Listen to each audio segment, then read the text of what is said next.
2020पासून treatment घेते. तर मला PCODचा त्रास होता. तर पहिली ट्रीटमेंट माझी PCODपासून स्टार्ट झाली. मग आता 1 वर्ष पाठीमागेपासून मी बेबी कन्सीव्ह करण्यासाठी ट्रीटमेंट घेतली होती. तर त्याचा पूर्ण जर्नी पण माझा एकदम छान होता. ट्रीटमेंट मला दिली, सगळे मेडिसिन्स आणि ट्रीटमेंट इफेक्टिव्ह होती. आणि मी ऑगस्टमध्ये कन्सीव्ह केलं बेबी. आणि आता माझी डिलेवरी झाली 30 मार्चला. सी सेक्शन केलं. तर ओव्हरऑल सगळी जर्नी डॉक्टर गणेश यांच्यासोबत खूप छान होती. ट्रीटमेंट खूप छान आहे. त्यांच्या लोगोप्रमाणे अफोर्डेबल, इथिकल असंच डॉक्टर सर्व्हिस प्रोव्हाइड करतात.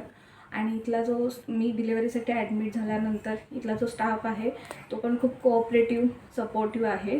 तुम्हाला कधीच म्हणजे कसलीच म्हणजे मला तरी काहीच प्रॉब्लेम नाही आला इशू. रात्रीसुद्धा सगळा स्टाफ अवेलेबल आहे आणि सगळी छान सर्विस भेटते. तर आणि आता बेबी झाल्यापासून डॉक्टर सुप्रिया यांच्याशी पण इंटरॅक्शन झालं.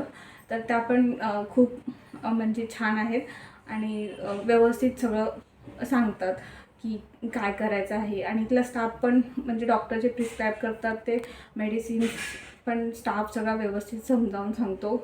इवन कॉलवर पण तुम्हाला व्यवस्थित सांगितलं जाईल जर तुम्हाला काही नाही समजलं तर. जे मेडिकल आहे मातोश्रीचं ते सुद्धा तुम्हाला मेडिसिनच्यामध्ये हेल्प करतात सगळं. तर ओव्हरऑल जे सगळी कनेक्टिव्हिटी आहे लॅबपासून, मेडिसिन्सपासून हॉस्पिटलपर्यंत सगळं सर्विस सगळी स्मूथ आहे. तुम्हाला कुठेच कसला इश्यू नाही येणार.